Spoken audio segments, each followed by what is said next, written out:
ஒரு காடு. அங்கே புத்தர் அவர் பாட்டுக்கு நடந்து போய்கிட்டே இருக்கிறார். அவருக்கு பின்னாடி ஒரு குரங்கு, அதுவும் தொடர்ந்து வந்துக்கிட்டே இருக்குது. புத்தர் திரும்பி பார்த்தார். குரங்கு அப்படியே குதித்து உயர எழும்பி ஒரு கிளையில் போய் உக்காந்துது. ஏன் இப்படி பண்ணுறேன்னு கேட்டார் புத்தர். என்னை சாதாரணமாக நினைக்க வேணாம், நான் மகாமந்தி, என்னால் எல்லாம் முடியும், முடியாதுங்கிற வார்த்தையே என்னுடைய அகராதியில் கிடையாது, என்ன வேணும்னாலும் செய்வேன் அப்படின்னுது. அப்படின்னா ஒரு பந்தயம் வச்சுக்கலாமான்னார் இவர். ஓ வச்சுக்கலாமேன்னுது. வேறு ஒன்றும் இல்லை, இப்போ நீ மேலே எழும்பி அந்த கிளையில் உட்காந்தது மாதிரி அங்கேருந்து தாவி என் உள்ளங்கையில் உட்காரணும், அவ்வளவுதான் அப்படின்னார். அப்படி உட்காந்துட்டா என்ன பரிசு அப்படின்னு கேட்டது அது.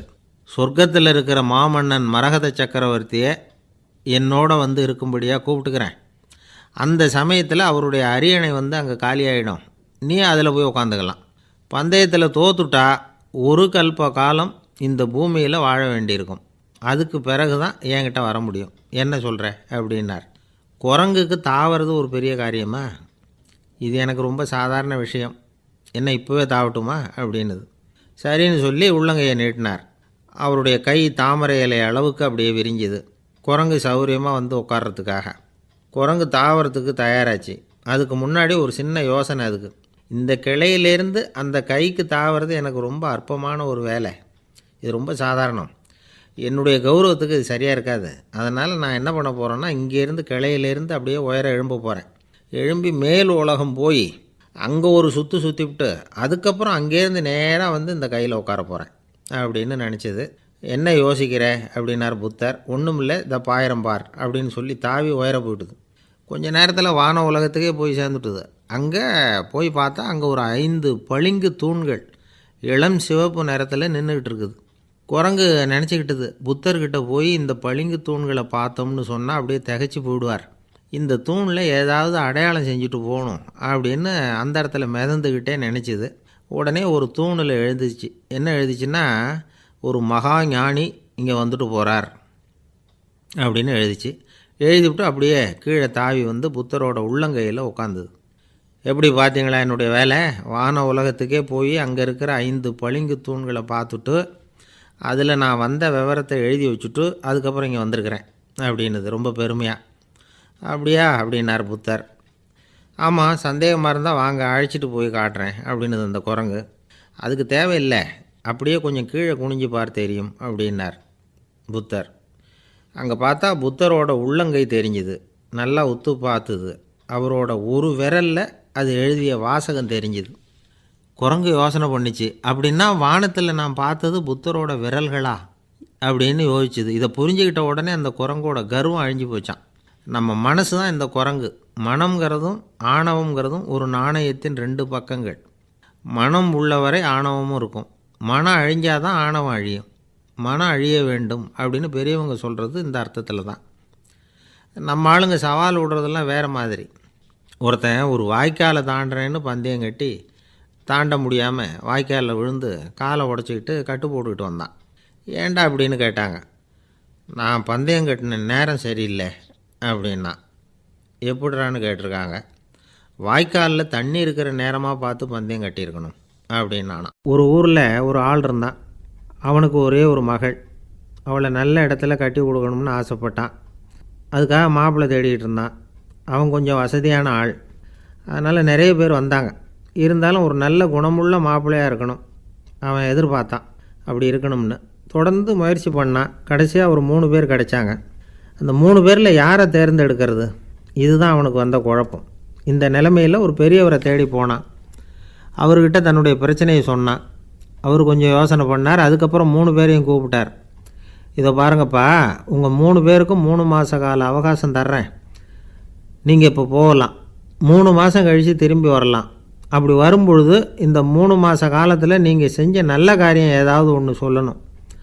அதை வச்சு உங்களில் ஒருத்தரை நாங்கள் தேர்ந்தெடுத்துக்கிறோம் அப்படின்னு சொன்னாராம். 3 பேரும் சரின்னு சொல்லிவிட்டு திரும்பி போயிட்டாங்க. 3 மாதம் ஆச்சு. அதுக்கப்புறம் ஒரு நாள் திரும்பி வந்தாங்க. அவர் அவங்கள கூப்பிட்டு உட்கார வச்சார். அப்புறம் கேட்டார், இப்போ சொல்லுங்கள், இந்த 3 மாத காலத்தில் நீங்கள் செஞ்சுருக்கிற ஏதாவது ஒரு நல்ல காரியத்தை சொல்லுங்க அப்படின்னார். முதல்ல ஒருத்தன் எழுந்திரிச்சு நின்னான். ஐயா, எங்கள் அப்பா இறந்த பிறகு அவரோட கணக்கு வழக்குகளை எடுத்து பார்த்துக்கிட்டு இருந்தேன். அவர் ஒரு வியாபாரிகிட்ட 10,000 ரூபா கடன் வாங்கியிருக்கிறதாக எழுதியிருந்தார். அந்த வியாபாரியும் இப்போ உயிரோடு இல்லை. இருந்தாலும் அந்த வியாபாரியோட மகனை தேடி கண்டுபிடிச்சேன். கணக்கு புத்தகத்தை காட்டினேன். உங்கள் அப்பா கிட்ட 10,000 ரூபா கடன் வாங்கியிருக்கிறதாக இதை எழுதியிருக்கிறார். அதனால் அதை திருப்பி கொடுக்கறதுக்காக வந்திருக்கிறேன். இந்தாங்க அந்த பணம் அப்படின்னு சொல்லி கொடுத்துட்டு வந்துட்டேன் அப்படின்னு நானும். இதை பெரியவர் கவனமாக கேட்டுக்கிட்டார். அதுக்கப்புறம் 2வது இளைஞன் எழுந்திரிச்சான். ஐயா, நான் போன மாதம் ஒரு நாள் ராத்திரி வேளையில் ஒரு காட்டுப்பாதை வழியாக எங்கள் ஊருக்கு போய்கிட்டு இருந்தேன். அந்த சமயத்தில் அந்த வழியாக வந்துக்கிட்டு இருந்த ஒரு வழிப்போக்கர்கிட்ட 4-5 திருடர்கள் வம்பு வளர்த்து அவர்கிட்ட இருந்த பொருளையெல்லாம் கொள்ளையடிச்சிக்கிட்டு இருந்தாங்க. நான் உடனே ஒரு குச்சியை எடுத்துகிட்டு ஓடினேன். அந்த திருடர்களை அடித்து விரட்டினேன். பொருளையெல்லாம் மீட்டு அந்த வழிப்போக்கர்கிட்ட ஒப்படைச்சேன். அவரை பத்திரமா அழைச்சிக்கிட்டு போய் அவர் வீட்டில் விட்டுட்டு வந்தேன் அப்படின்னு நானும். இதையும் பெரியவர் கவனமாக கேட்டுக்கிட்டார். அடுத்தபடியாக 3வது இளைஞன் எழுந்திரிச்சான். ஐயா, போன மாதம் ஒரு நாள் நான் ஒரு மலைப்பாதை வழியாக போய்கிட்டு இருந்தேன்.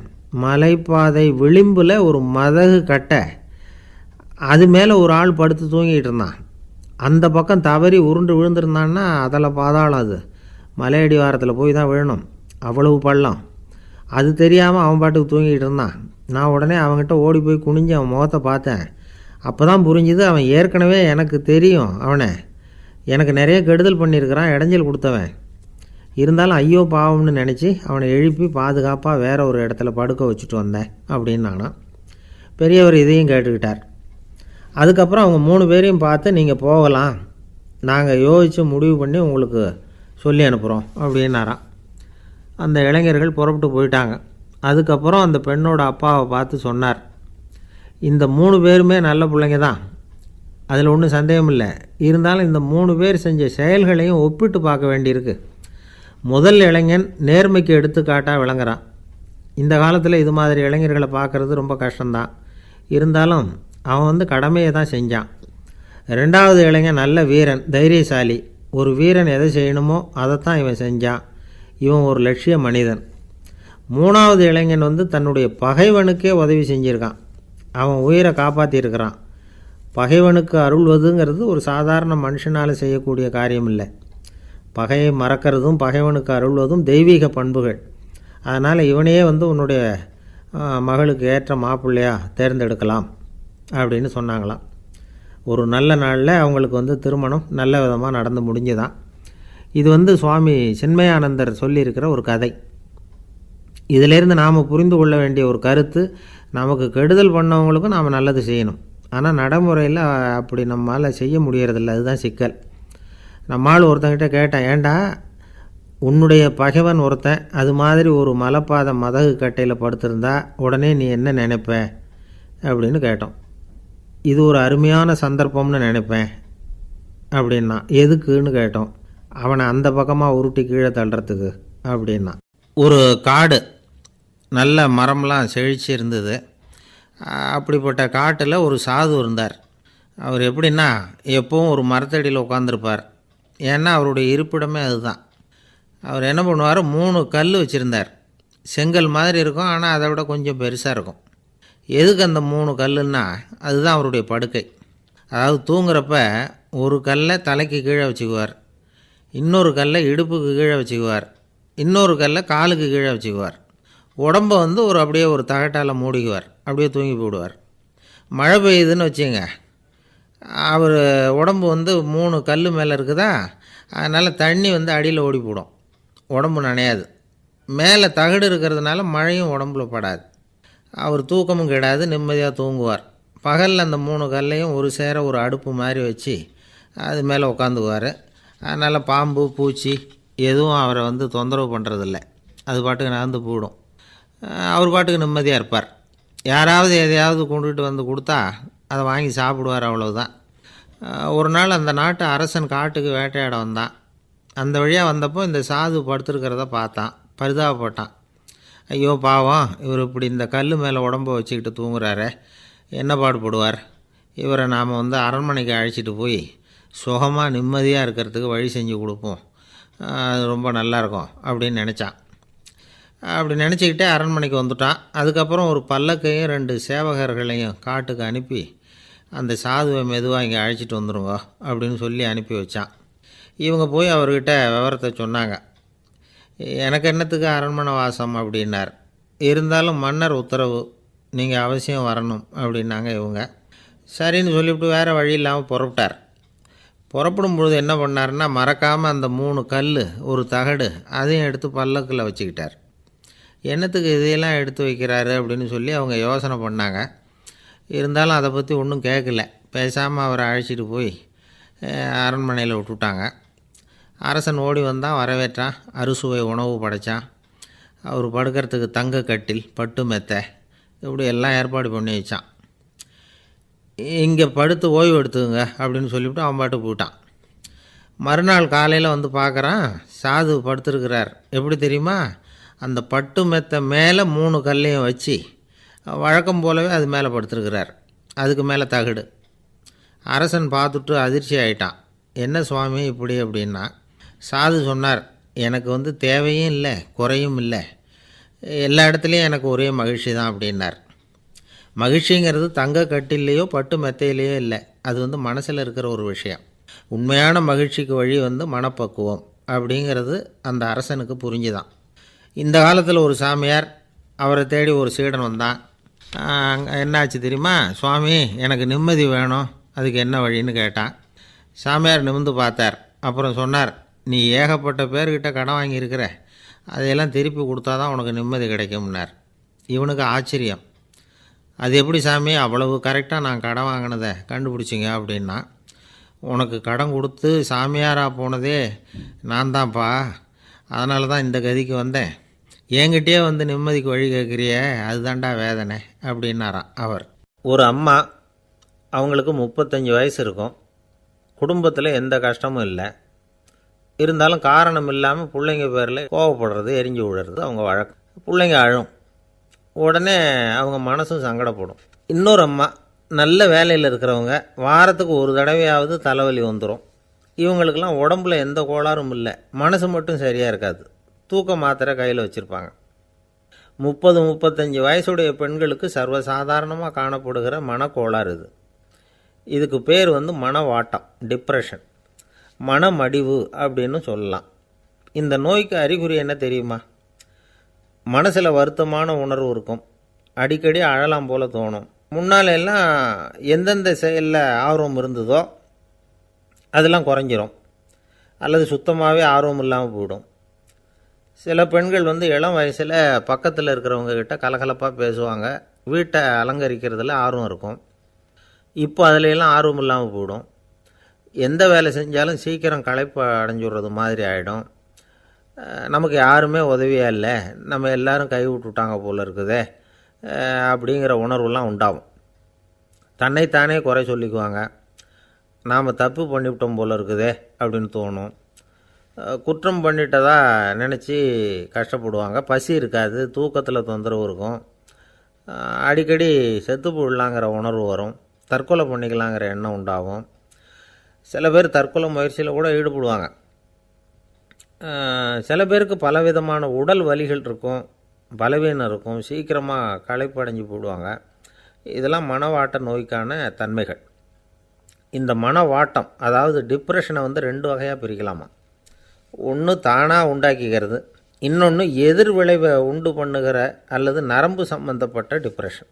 தானாக உண்டாக்கிக்கிற மனவாட்ட நோய் இருக்குது பாருங்கள், அதுக்கு ஏதாவது சூழ்நிலை காரணமாக இருக்கலாம், அல்லது இல்லாமலும் போகலாம். மூளையில் டொப்பாமைன் அல்லது செரட்டோனின் இதோட அளவு குறையும் பொழுது இந்த டிப்ரெஷன் உண்டாகுது. இதுக்கு ஓரளவு பிறவி காரணங்கள் கூட இருக்கலாம். குடும்பத்தில் வேறு சிலருக்கும் வரலாம்.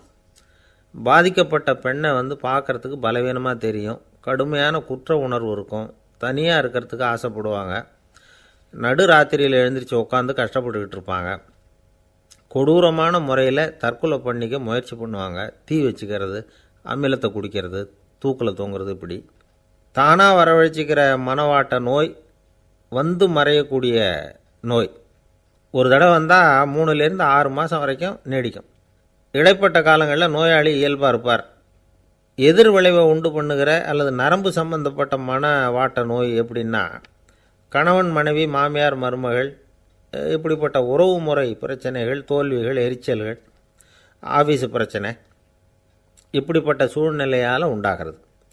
எல்லாத்துக்கும் மருந்து இருக்குது, மார்க்கம் இருக்குது, கவலைப்பட வேண்டியதில்லை, தைரியமாக இருக்கணும். உளவியல் மருத்துவம் இதுக்கு ரொம்ப உபயோகமாக இருக்கும். சில பெண்களை பாருங்கள், அவங்க எதுக்கும் அலட்டிக்கிறது இல்லை. ஒரு அம்மா அப்படி தான் தன்னுடைய கணவனை அழைச்சிக்கிட்டு ஒரு மனநோய் மருத்துவர்கிட்ட வந்தாங்க. டாக்டர், எங்கள் வீட்டுக்காரர் திடீர்னு ஒரு மாதிரி ஆயிட்டார், வித்தியாசமாக நடந்துக்கிறார். எப்படின்னா, இவர் தன்னையே ஒரு ஒட்டடை பூச்சியாக நினச்சிக்கிட்டு இருக்கிறார். அப்படி நினச்சிக்கிட்டு தன்னுடைய தலையாலேயே வீட்டில் உள்ள ஒட்டடையெல்லாம் தொடச்சிக்கிட்டு இருக்கிறார் அப்படின்னாங்க. எவ்வளவு நாளாக அப்படி இருக்குதுன்னு கேட்டார் டாக்டர். 1 வாரமாக அப்படி இருக்குது அப்படின்னாங்க அந்த அம்மா. அப்படின்னா முன்னாடியே ஏன் அழைச்சிட்டு வரல அப்படின்னு கேட்டார் டாக்டர். வீடு பூரா சுத்தமாகட்டுமேனு பார்த்துக்கிட்டு இருந்தேன் டாக்டர் அப்படின்னாங்களாம் அந்த அம்மா. ஒருத்தர் ரொம்ப கவலையோடு உட்காந்துருந்தார். எதை பற்றி சார் கவலைப்படுறீங்கன்னு கேட்டோம். எதிர்காலத்தை பற்றி கவலைப்படுறேன்னார். ஏன்னு கேட்டோம். என்ன பண்ணுறதுன்னே தெரியல சார், எதிர்காலம் ஒரே இருட்டாக இருக்குது, பாதையே புரியலன்னார். இன்றைக்கி நம்ம இளைஞர்கள் பல பேருக்கு எதிர்காலம் இருட்டாக தான் தெரியுது. அவங்கெல்லாம் இந்த கதையை கொஞ்சம் கேட்கணும். ஒரு மலை அடிவாரத்தில் ஒரு சின்ன கிராமம். அந்த மலை ரொம்ப உயரமானது, அடர்த்தியாக செடி கொடிகள் மரங்கள் அதில் மண்டி கிடக்குது. பகல் வேளையில் இருட்டாக தான் இருக்கும், அவ்வளோ அடர்த்தி. அந்த மலை உச்சியில் ஒரு கோவில். நாள் ராத்திரியே புறப்பட்டால் தான் காலையில் அந்த கோவிலுக்கு போய் சேர முடியும். கிராமத்து இளைஞன் ஒருத்தன் அந்த மலை உச்சிக்கு போக வேண்டியிருந்தது. கையில் ஒரு விளக்கை எடுத்துக்கிட்டு நாள் ராத்திரியே புறப்பட்டான். புறப்பட்டு போனவன் கிராமத்து எல்லையிலேயே நின்றுட்டான். ஏன் தெரியுமா? அவன் கையில் இருந்த விளக்கோட வெளிச்சம் 10 அடி தூரத்துக்கு தான் தெரியுது. அது வரைக்கும் தான் பாதை தெளிவாக இருக்குது. அதுக்கு அப்பாலெல்லாம் ஒரே இருட்டாக இருக்குது, பாதை புரியல. இவன் யோசனை பண்ணி பார்த்தான். மனசுக்குள்ளே ஒரு சந்தேகம். 10 அடி தூரம் தானே வெளிச்சம் தெரியுது, அப்படின்னா நாம் 10 அடி தூரம் தானே போக முடியும்.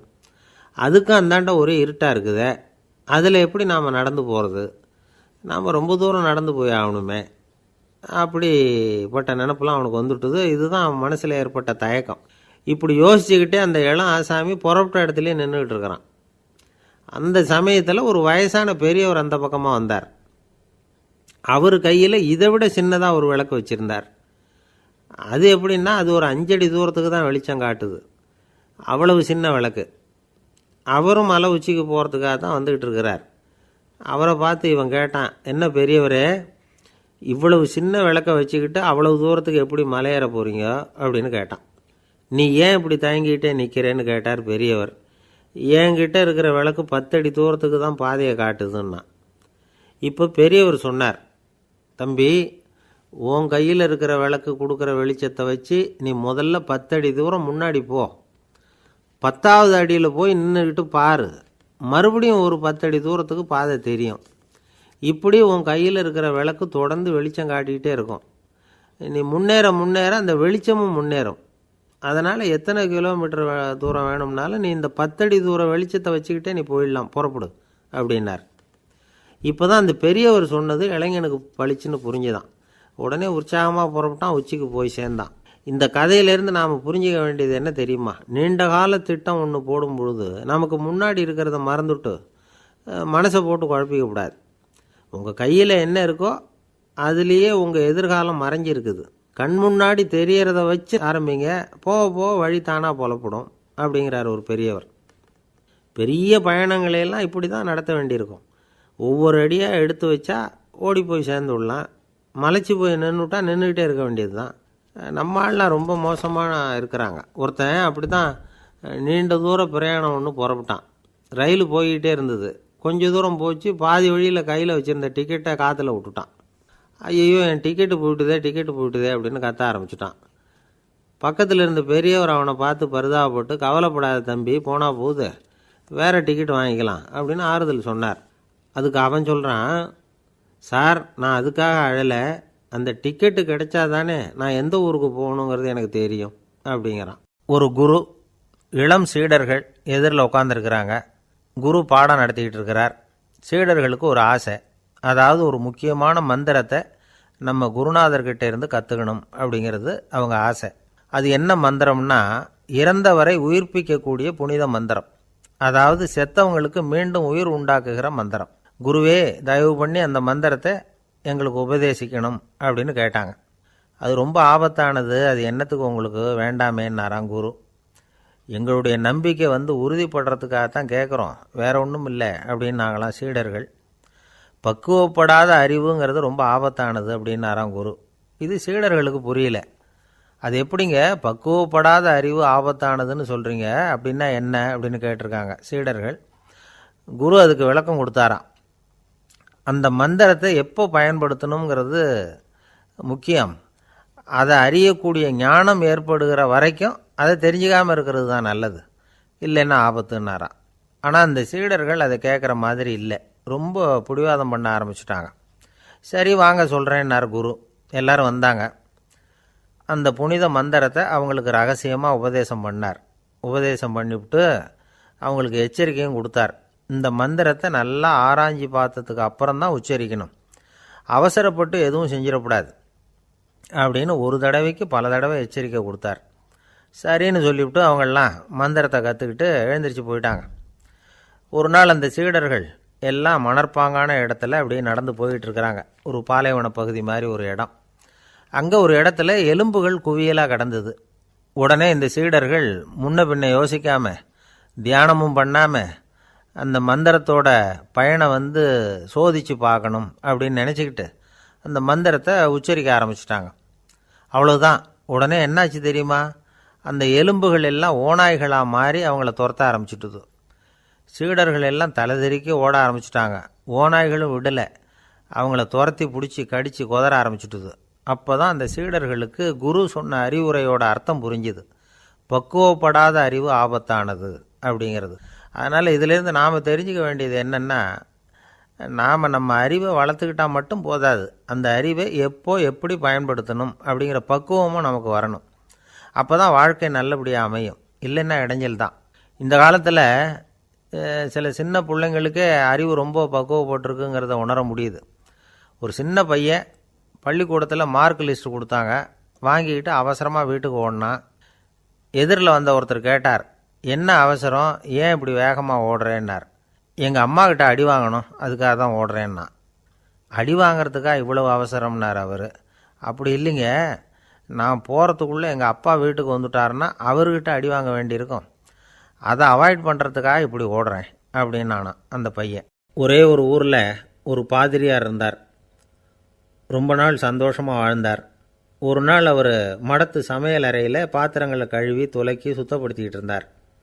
அந்த சமயத்தில் ஒரு தேவதூதன் அவர் முன்னாடி நின்னான். இவர் நிமிர்ந்து பார்த்தார். ஆண்டவர் என்னை உங்ககிட்ட அனுப்பியிருக்கிறார், பரலோகத்தில் வாசம் செய்யறதுக்கு உங்களுக்கு நேரம் வந்துட்டுது அப்படின்னு நான் அந்த ஆள். ஆண்டவருக்கு என்னோட ஞாபகம் வந்ததுக்கு நன்றி. ஆனாலும் இப்போ இங்கே நீயே பாரு, எவ்வளவு பாண்டங்கள் பாக்கி இருக்குது, இவ்வளவையும் நான் சுத்தப்படுத்த வேண்டியிருக்கு. நான் நன்றி கெட்டவனாக இருக்க விரும்பலை. இந்த பணியை முடிக்கிற வரைக்கும் என்னுடைய பரலோக வாழ்வை தள்ளி வைக்க முடியுமா, நீ என்ன நினைக்கிற அப்படின்னு கேட்டார். தேவதூதன் தனக்கே உரிய விவேகத்தோட அன்போட பாதிரியாரை பார்த்தான். சரி என்ன செய்யலாம்ங்கிறத அப்புறம் சொல்கிறேன் அப்படின்னு சொல்லிவிட்டு புறப்பட்டு போயிட்டான். ஒரு நாள் அந்த பாதிரியார் தோட்டத்தில் உள்ள களைகளையெல்லாம் ஒரு களை கொத்தியால் கொத்தி களை எடுத்துக்கிட்டு இருக்கிறார். அந்த சமயத்தில் இந்த தேவதூதன் மறுபடியும் அவர் முன்னாடி நிற்கிறான். பாதிரியார் பார்த்தார். இதை பாரு, இந்த தோட்டம் பூராவும் எவ்வளவு களை மண்டி கிடக்கு, பரலோகம் கொஞ்ச காலம் எனக்காக பொறுத்திருக்கலாம்னு நீ நினைக்கிறியா அப்படின்னு கேட்டார். தேவதூதன் சிரிச்சுக்கிட்டே மறுபடியும் மறைஞ்சிட்டான். மறுபடியும் அவர் களை எடுக்கிறது, தானிய களஞ்சியத்துக்கு வர்ணம் பூசுறது, இப்படிப்பட்ட வேலைகளில் ஈடுபட்டிருக்கார். இன்னொரு நாள் ஒரு மருத்துவமனையில் நோயாளிகளை கவனிச்சிக்கிட்டு ரொம்ப தீவிரமாக இருக்கிறார் அந்த பாதிரியார். ஒரு நோயாளியோட தாகத்துக்கு தண்ணீர் கொடுத்துட்டு நிமிர்ந்து பார்க்குறப்போ தேவதூதன் மறுபடியும் அவர் முன்னாடி நிற்கிறான். இந்த தடவை பாதிரியார் தன்னலமற்றவராக பேரன்பை காட்டக்கூடிய வகையில் தன்னுடைய 2 கைகளையும் உயர்த்தியபடி தேவதூதனின் கவனத்தை பிணியால் வாடக்கூடிய நோயாளிகளின் பக்கம் திருப்பினாராம். தேவதூதன் ஒன்றும் சொல்லலை, மறைஞ்சிட்டான். அன்னைக்கு சாயந்தரம் பாதிரியார் மடத்தில் உள்ள தன்னுடைய அறைக்கு போய் இளைப்பாறினார். யோசித்து பார்த்தார். தேவதூதனையும் தேவதூதனின் விருப்பத்தையும் பல நாள் தள்ளி போட்டு வந்ததையும் அவர் ரொம்ப நினச்சி பார்த்தார். திடீர்னு தான் முதுமை அடைகிறதையும் சோர்வு அடைகிறதையும் உணர்ந்தார். ஆண்டவரை நினச்சார். ஆண்டவரே, உம்முடைய தூதனை மறுபடியும் என்கிட்ட அனுப்புனா நான் சந்திக்கிறதுக்கு ஆவலாக இருக்கேன் அப்படின்னு சொல்கிறப்பவே தேவதூதன் பக்கத்தில் வந்து நின்னான். பாதிரியார் நிமிர்ந்து பார்த்தார். நீ இப்போவே என்னை அழைச்சிக்கிட்டு போக விரும்பினா நான் பரலோகத்துக்கு வர்றதுக்கு தயாராக இருக்கேன்னார். தேவதூதன் அந்த பாதிரியாரை அன்போடவும் விவேகத்தோடவும் பார்த்து, நீங்கள் வந்து என் கூட பரலோகத்துக்கு வர்ற தயாராக இருக்கிறதா சொல்கிறீங்க, ஆனால் நீங்கள் இது வரைக்கும் வேறு எங்கே இருந்ததா நினைக்கிறீங்க அப்படின்னானான். அப்படின்னா இது வரைக்கும் இருந்த இடம்தான் பரலோகம் அப்படிங்கிறத உணர்த்தியிருக்கிறான். பரலோகம்னா என்னென்னு புரிஞ்சுக்கிறதுக்கு இந்த சம்பவம் நமக்கு உதவியாக இருக்குது.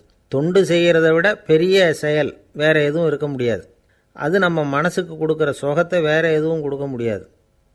நாம் தொண்டு செய்கிற இடம் தான் அந்த புண்ணிய இடம். ஆனால் இந்த காலத்துல எல்லாம் நாம் வந்து தொண்டு செய்யணும்னு நினச்சி ஏதாவது ஆரம்பித்தா கூட அதை ஒரு மாதிரியாக சுற்றி நின்று வேடிக்கை பார்க்க ஆரம்பிச்சிடுறாங்க. ஒரு பெரியவர் அப்படி தான் ஒரு தொண்டு செஞ்சுக்கிட்டு இருந்தார். ஒரு கோவில் கட்டிக்கிட்டு இருந்தாங்க. அதில் ஒரு இடத்துல ஒரு பலகையை வச்சு ஆணி அடிக்கிற வேலையை செஞ்சுக்கிட்டு இருந்தார் அந்த பெரியவர். ஒரு சின்ன பையன் அதை ரொம்ப ஊக்கமாக அக்கறையாக கவனிச்சிக்கிட்டு இருந்தான். பெரியவர் இதை கவனித்தார். என்னப்பா பார்க்குற, உனக்கும் இது மாதிரி தொண்டு செய்யணும்னு ஆசையாக இருக்கா அப்படின்னு கேட்டார். அதுக்கு அந்த பையன் சொல்கிறான், அப்படி இல்லைங்க, நீங்கள் ஆணி அடிக்கிறப்போ கையில் சுத்தியால் அடிச்சுக்கிட்டா எப்படி துடிப்பீங்க எப்படி கத்துவீங்கன்னு தெரிஞ்சுக்கிறதுக்காக அதை பார்க்கணும்னு ஆசை, அதுக்காக தான் காத்துக்கிட்டு இருக்கேன் அப்படின்னு நான். ரொம்ப நாளைக்கு முன்னாடி ஒரு நாள் கோவலன் நாடகம் நடந்தது. எங்கள் மதுரையில் நடந்தது. அதில் ஒரு முக்கியமான கட்டம். கண்ணகி கிட்ட சிலம்பை வாங்கிக்கிட்டு அதை விற்கிறதுக்காக மதுரை நகருக்கு புறப்படுறான் கோவலன். அந்த சமயத்தில் கண்ணகி பாடுற மாதிரி ஒரு நாடக பாடல் நாடக ஆசிரியர் எழுதினது. அது என்ன பாட்டுன்னா, மா பாவியோர் கூடி வாழும் மதுரைக்கு மன்னா போகாதீர் என்று அப்படின்னு ஆரம்பிக்கும் அந்த பாட்டு. இதுதான் அந்த பாட்டு. இதை கண்ணகி வந்து மேடையில் பாடின உடனே கூட்டத்தில் சலசலப்பு. நம்ம ஊர்லேயே வந்து நமக்கு முன்னாடியே நின்றுக்கிட்டு மா பாவியோர் கூடி வாழும் மதுரை அப்படின்னு சொல்கிறாங்களே, என்ன தைரியம் அப்படின்னு எல்லாம் குழப்பம் பண்ண ஆரம்பிச்சிட்டாங்க. மக்கள் சத்தம் போட ஆரம்பிச்சிட்டாங்க. எதிர்ப்பு குரல் அது பாட்டுக்கு வர வர அதிகமாக போட்டுது. கொண்டுக்கிட்டு வா அந்த நாடக ஆசிரியரை, எழுதுனது யார் அப்படின்னு ஒரே சத்தம் கூச்சல். வேறு வழி இல்லை. மெதுவாக மேடைக்கு வந்தார் அந்த நாடக ஆசிரியர். 4 பக்கத்திலிருந்தும் கேள்வி கணைகள். மக்களை பார்த்து கொஞ்சம் அமைதியாக இருங்கோ அப்படின்னு சொல்லிவிட்டு தன்னுடைய விளக்கத்தை சொல்ல ஆரம்பித்தார் அந்த நாடக ஆசிரியர். மா அப்படின்னு சொன்னால் திருமகளாகிய லட்சுமி அப்படின்னு அர்த்தம். பா அப்படின்னா கலைமகளாகிய சரஸ்வதி. வி அப்படின்னா மலைமகளாகிய பார்வதி. மா பாவியோர் அப்படின்னா திருமகளும் கலைமகளும் மலைமகளும், இவங்க மூவரும் அப்படின்னு அர்த்தம். இந்த 3 பேரும் வாழ்கின்ற மதுரை புனிதம் நிறைந்தது, சகல செல்வங்களும் நிறைஞ்சது. அப்படிப்பட்ட ஊரில் நான் வந்து அணிந்து கொள்ளும் இந்த சாதாரண சிலம்பை யார் வந்து வாங்கிக்குவாங்க அப்படிங்கிற எண்ணத்தோடு தான் கண்ணகி அப்படி சொல்கிறா.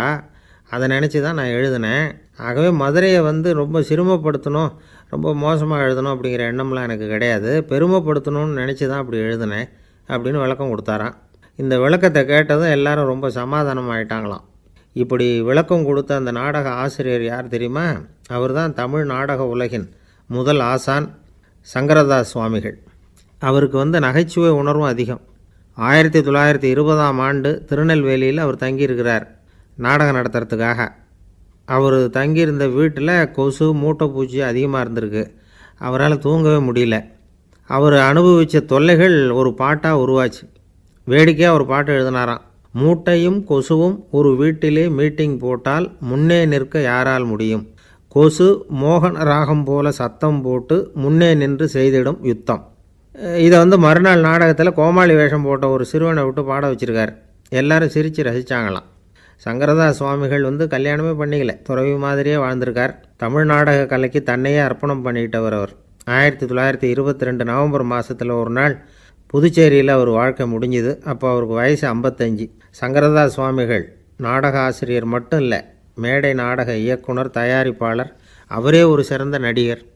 ஒரு தடவை சாவித்திரி நாடகத்தில் இவர் யமதர்மனாக வேஷம் போட்டு நடிச்சிருக்கிறார். நாடகம் பார்த்துக்கிட்டு இருந்த கருவுற்ற ஒரு பெண்மணிக்கு பயத்தினால அங்கேயே குழந்தை பிறந்துட்டு தான். அந்த நிகழ்ச்சிக்கு அப்புறம் இவர் இந்த வேஷம் போடுறப்போலாம் ஜனங்களுக்கு முன்கூட்டியே எச்சரிக்கை கொடுக்க ஆரம்பிச்சிருவாராம். அதாவது அப்படி யாராவது பயப்படுறவங்க இருந்தால் கொஞ்சம் கண்ணை மூடுவீங்க அல்லது எழுந்திரிச்சு போடுங்கன்னு. நடிப்புன்னா அப்படிலாம் இருக்கணும். இந்த காலத்தில் நடிகர் ஒருத்தர் சொன்னார், சார் நான் இந்த நாடகத்தில் நடிக்கிறப்போ முகத்தில் நவரசங்களையும் காட்டி நடித்தேன், உணர்ச்சிகளை எல்லாம் என்னால்